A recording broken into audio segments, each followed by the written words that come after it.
আসসালামু আলাইকুম প্রিয় দর্শক, আমন্ত্রণ জানাচ্ছি শখের পাকশালার নতুন একটি ভিডিওতে। আজকে চলে এসেছি আপনাদেরকে মিষ্টি মুখ করানোর জন্য।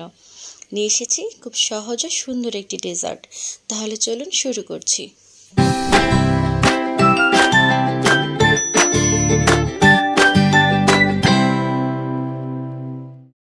প্রথমে এখানে চুলায় একটি পাতিল বসিয়ে তার মধ্যে 1.5 কাপ পরিমাণ চিনি দিয়ে দিয়েছি। এই চিনিটাকে ক্যারামেল করে নিতে হবে। ভালোভাবে নেড়ে চেড়ে চিনিটা যেন পুড়ে না যায় সেভাবে আস্তে আস্তে স্লো ফ্লেমে ক্যারামেলটা করে নিতে হবে। আমাদের ক্যারামেল রেডি হয়ে গেছে। এবারে ক্যারামেলের মধ্যে আমি দিয়ে দেব তরল দুধ। দুধটাকে ক্যারামেলের মধ্যে দেওয়ার সাথে সাথে এটা অনেকটা জমাট বেঁধে যাবে।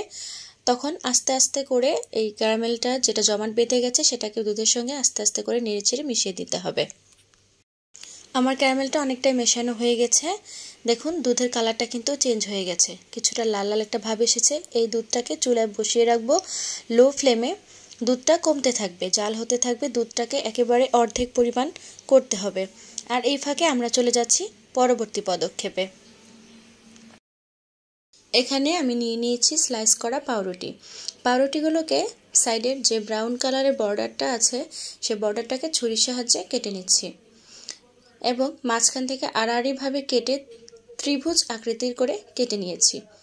এভাবে আমরা সবগুলো ব্রেডকেই কেটে নিব। বাসায় মেহমান এলে ডেজার্ট আমাদের খুব কমন একটা জিনিস, তাই এই ডেজার্টটা খুব দ্রুত সময়ের মধ্যে তৈরি হয়ে যায়। বাসায় অবশ্যই ট্রাই করে দেখবেন। ব্রেডগুলো কাটা হয়ে গেলে এবারে আমরা চলে এলাম চুলায়। এখানে প্যানে আমি তেল গরম করে তেলের মধ্যে 2 চামচ পরিমাণ ঘি দিয়ে দিয়েছি। এবার ঘিটা মেল্ট হয়ে এলে এর মধ্যে দিয়ে দেব কেটে রাখা ব্রেডের টুকরোগুলোকে।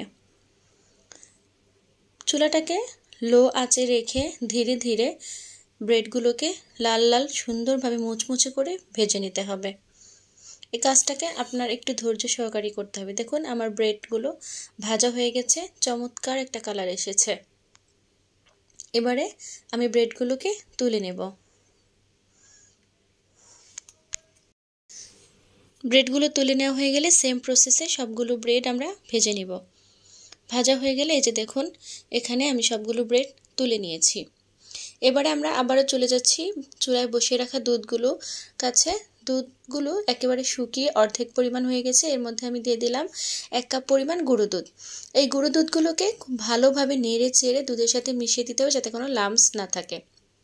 এবারে দিয়ে দিয়েছি কুচি করে রাখা কাজু বাদাম। এবারে দুধটা একেবারেই ঘন হয়ে এসেছে, তাই দুধটা রেডি। এবার চলে যাচ্ছি আবারও পাউরুটির কাছে। এবার আমি দুধের মিশ্রণটাকে একটা কাপের উপর নিয়ে সাজিয়ে রাখা পাউরুটিগুলোর উপরে ধীরে ধীরে ঢেলে দেব। এতে করে আমি কিন্তু অনেকেই আলাদা করে চিনির শিরার মধ্যে দেয়, আমি সেটা করিনি। আমার কাছে তাতে করে অতিরিক্ত মিষ্টি মনে হয়।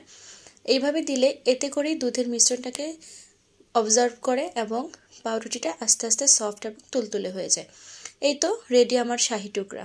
এত করে নিশ্চয়ই বুঝে গেছেন আজকে আমরা যে ডেজার্টটা বানিয়েছি তার নাম শাহি টুকরা। ভিডিও কেমন লাগলো জানাবেন। আজ তাহলে এই পর্যন্তই। আল্লাহ হাফিজ।